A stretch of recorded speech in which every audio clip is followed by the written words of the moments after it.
કાનપુરા જવાના એવી ભક્તિ ના હોય. ભક્તિ કઈ સફળ થઈ જાય એવી કરી લેવાની. આપણે જોવો ને નાનકદાસજી સાહેબનો પરમ પવિત્ર ભાવના પરમ પૂજ્ય પડદેવદાસજી સાહેબે વાત કરી કે નાનકદાસજી સાહેબ એક સામાન્ય જીવનમાંથી સંતની ગતિ પામ્યા છે. એવી આજની આ ભૂમિ છે ને એમાં પણ નાનકદાસજી સાહેબની 5મી પુણ્યતિથિ અવસર છે. તો આ અવસર નિમિત્તે પ્રથમ સદગુરુ પરમાત્મા સત્પુરુષ કબીર સાહેબના પાવન ચરણ કમલમાં સપ્રેમ સાદર સાહેબ લગી, ગુરુદેવ શ્રી પરમ પૂજ્ય ખેમદાસજી સાહેબના પાવન ચરણ કમલમાં સપ્રેમ સાદર સાહેબ લગી, પરમ પૂજ્ય સતલોકવાસી નાનકદાસજી સાહેબની પરમ ચેતનાને મારા સપ્રેમ સાદર સાહેબ લગી, અહીંયા વિરાજમાન નામી અનામી સર્વે સાધુ સંત મહંત આપસો હરિભક્તોને મારા સપ્રેમ સાદર સાહેબ લગી. ત્યારે આજ રોજ વેગનપુર કબીર મંદિર આશ્રમમાં પરમ પૂજ્ય મહંત શ્રી નાનકદાસજી સાહેબની 5મી પુણ્યતિથિ અવસર છે. ત્યારે પરમ પૂજ્ય નાનકદાસજી સાહેબે જે ભજન કર્યું એમાં ભાવ જગાડ્યો. આપણા ગુરુ શ્રી ખેમદાસજી સાહેબ કહે છે, ભાવ પડો પારસ, ભાવ પડો પારસ જીવન બને કંચન દાસ. કેમ સદગુરુ ચરણોમાં ભાવ રહે અનંતભાઈ. આવો અનંતનો ભાવ જો કોઈ જગાડ્યો હોય તો પરમ પૂજ્ય નાનકદાસજી સાહેબે જગાડ્યો છે. માટે દર વર્ષે આ ભાવને માન આપીને આપણે સૌ અહીંયા પધારીએ છીએ. માટે આ ભાવથી ભક્તિ થાય ભાઈ. જેનામાં ભાવ હોય એને કહેવાની જરૂર ના પડે કે તું છે બોલ, એમાં કહેવાની જરૂર ના હોય, આપો ભાવ જાગે ને જે મોડામાંથી પ્રગટ થાય. માટે એવી કઈ ભક્તિ જ્યારે આપણી જાગ્રત ભક્તિ કરી લઈએ, જાગ્રતતા આવે ત્યારે આપણી પલમાં ભક્તિ સફળ થઈ જાય, એને કઈ વાર લાગતી નથી. નાનકદાસ સાહેબ આગળ વાત કરી આપણા રામેશ્વરીભાઈને કે અમૃતસર સુવર્ણ મંદિર નાનક સાહેબ થઈ ગયા. એમનો પરમ પવિત્ર શબ્દ નાનક નામ જહાજ હૈ, જો જપે સો ઉતરે પાર. એવું કહેવામાં આવ્યું કે નાનક નામ જહાજ હૈ, કે નામ રૂપી જહાજ છે આ ભવસાગરમાં. જે નામને સવાર થશે, નામને ગ્રહણ કરશે, નામને સ્મરણ કરશે, એ જ આ ભવસાગરથી પાર થશે. માટે નાનક નામ જહાજ આવો શબ્દ વાપરવામાં આવ્યો. આપણે ગુરુ સંતો વર્ષોથી, હજારો વર્ષોથી આ જગતમાં આવ્યા છે જગત જીવોને ચેતવા માટે. સદગુરુ પરમાત્મા કબીર સાહેબ તો યુગે યુગે આવ્યા છે. સતયુગમાં આવ્યા, સતસુખી નામ સાહેબ ધારણ કરીને આવ્યા, ત્રેતામાં મુનિન્દ્ર નામ સાહેબ સ્વરૂપે આવ્યા, દ્વાપરમાં કરુણામય નામ સાહેબ આવ્યા અને કલી કાળમાં કબીર નામ ધારણ કરીને આવ્યા. એ સત કબીર નામની આપણે ભક્તિ કરી રહ્યા છે તો આપણામાં એટલી જાગૃતતા, એટલી ચેતનતા અવશ્ય પ્રગટ હોવી જોઈએ. પ્રથમમાં શ્રવણ દ્વારા ભગતે ભજન વગાડ્યું, આવેલો મન કો ભૂલો ભાઈ, આ બાજુ પ્રખ્યાત છે ભજન, આવેલો મન કો સુધારો. કોને કહે છે? ગુરુજી. ગુરુજી મારો આવેલો મન કો. ગુરુ સંત તો હજારો વર્ષોથી સુધરે પણ તું સુધરવા રાજી નથી ને. ગુરુજીએ કીધું બીડી નહીં પીવાની તોય બીડી પીશે. ગુરુજીએ કીધું જે બોલો તોય જે નહીં બોલે. પછી કે ગુરુજી મારો આવેલો મન કો સુધાર. ગુરુ સંતો હજારો વર્ષોથી સુધારે પણ તું સુધારવા રાજી નહીં. એમાં ગુરુ સંત શું કરે? ગુરુ ઘરમાં આવીને પણ તું સુધારવા રાજી નથી. આવે તને સુધારે કોણ? તને પૂર્યો સોનાના પાંજરે પણ તું રહ્યો કાગનો કાગ. ગુરુ સંત કરે શું ભાઈ? ભવસાગર में बहुत काग है પણ સાહેબ કહે છે કોઈ હંસ અમાર. કાગડા તો ઘણા છે પણ કોઈ એક એવો હંસ હશે કે સાહેબની ભક્તિ કરી જાણશે. એવા પરમહંસો નાનકદાસજી સાહેબ થઈ ગયા કે એક હંસ જાગ્યો અને કરોડો હંસોને જગાડ્યા.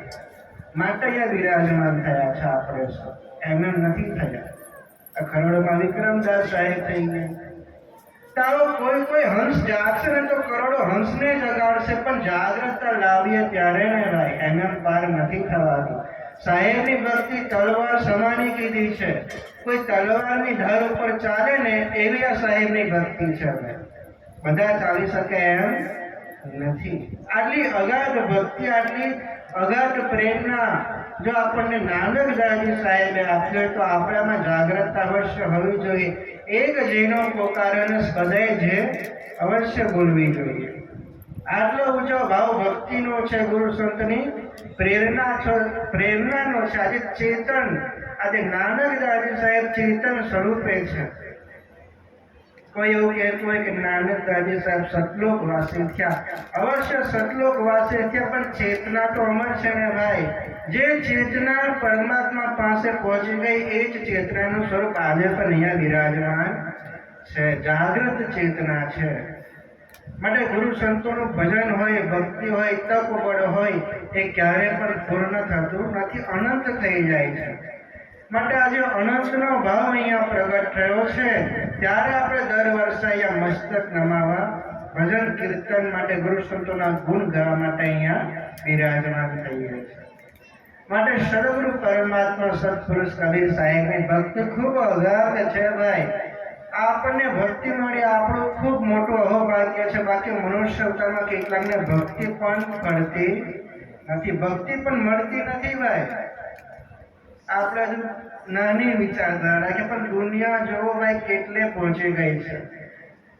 દુનિયામાં કેટલા મનુષ્યો છે, પણ એમને એમ જ એમનો જન્મ વેડફાઈ જાય છે. અને આપણને ભક્તિ મળી છે તો આપણે સફળ થઈ જાય એવી કઈ ભક્તિને ભજન કરી લઈએ. એટલે ગુરુ સંતો આપણને ભજન ભક્તિને નામની ઓળખ પણ કરાવી. ત્યાં બાકી શું રહ્યું?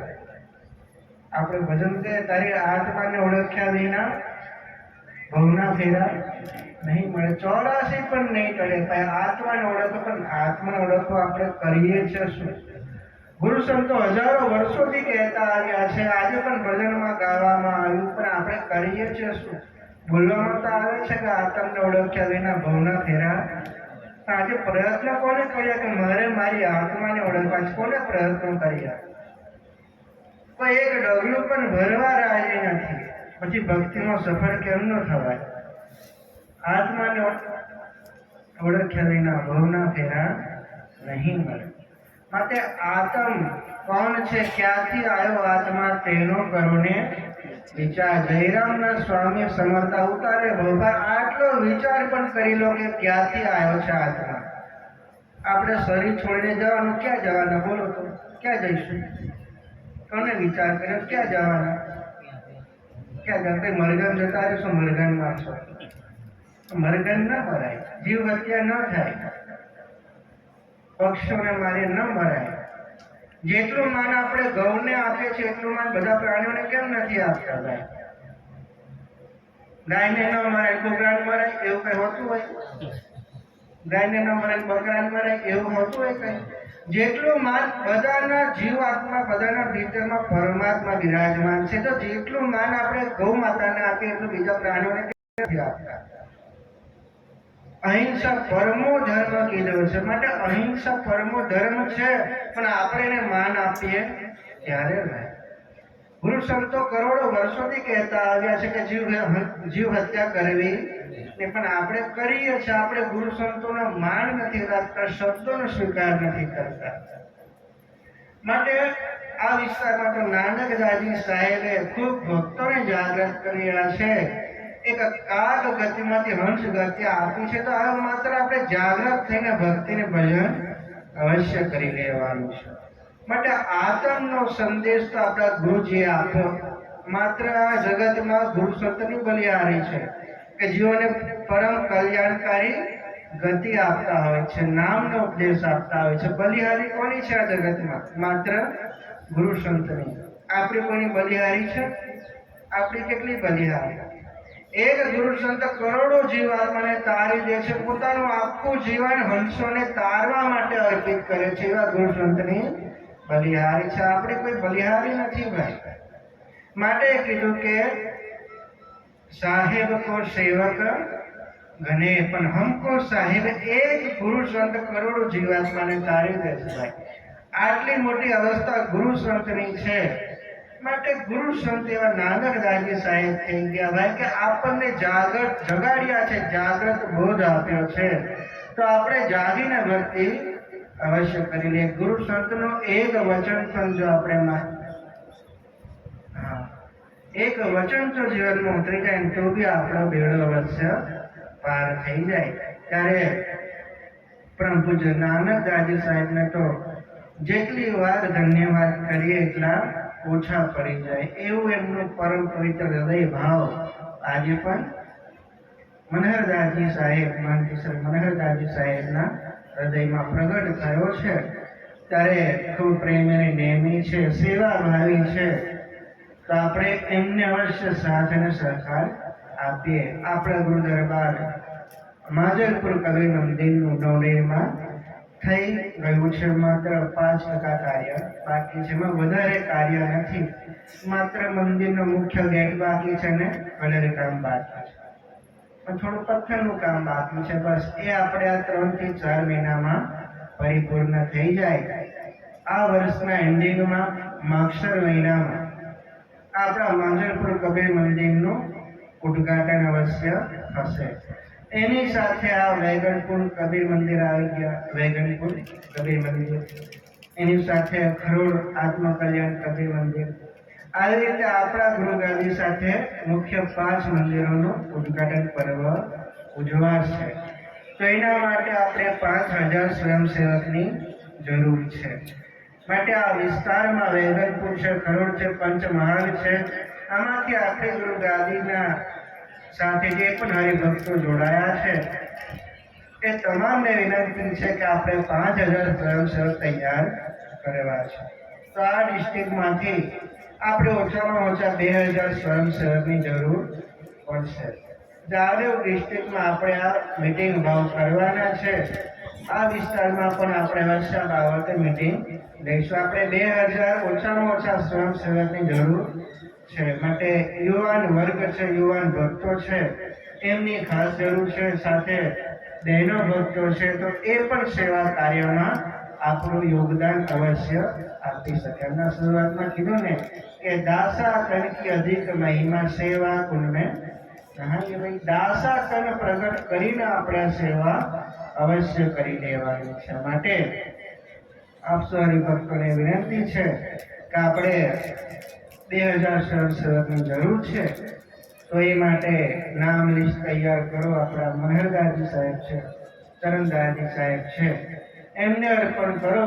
તો એક જ દિવસમાં વેગનપુર અને ખરોડ તમામ આ ડિસ્ટ્રિક્ટના ભક્તોની મિટિંગ આપણે અવશ્ય લઈ લઈશું. અને આ મંદિરની પણ આ પૂર્ણ તૈયારી આપણે કરી લઈએ છીએ. થઈ ગયા મનહરદાસ? હા. તો આપણે આ મંદિરનું જે પણ નાનું મોટું કાર્ય હોય એને આપણે પરિપૂર્ણ, અને વધારે કાર્ય બી નથી, આમ તો પરિપૂર્ણ થઈ ગયું છે. ખાલી લાઇટિંગનું બાકી છે, થોડું ઘણું પથ્થરનું બાકી છે, અને થોડું કલર કામ છે.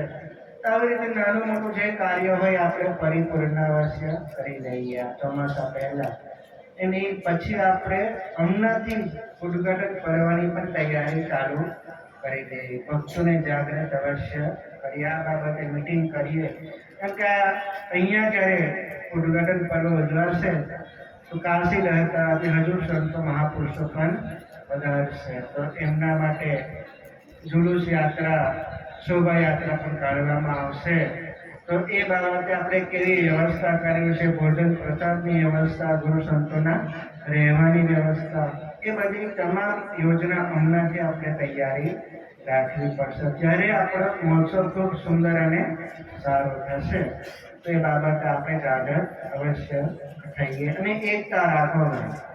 ગમે તેમને આપણે એક જ ભક્ત, એક ગુરુઘર છે, તો આપણે એક ગુરુઘરમાં અવશ્ય એકતા રાખીએ. ગુરુ સંતનું વચન જ્યારે મસ્તકે ચડાવી દીધું પછી બીજો કઈ વિચાર આવવો જોઈએ નહીં. મારે એક ગુરુ સંતનો શબ્દ છે. માટે વધુ ના કહેતા આપ સૌ હરિભક્તોને ગુરુગાદીના આશીર્વાદ, સર્વનું જીવન નિરોગી બને, નિર્વ્યસની જીવન બને, જન્મ મરણના બંધનમાંથી મુક્ત થઈ મોક્ષ પદને પ્રાપ્ત કરો એવા ગુરુગાદીના આશીર્વાદ અને જેમ મેં અગાઉ કીધું કે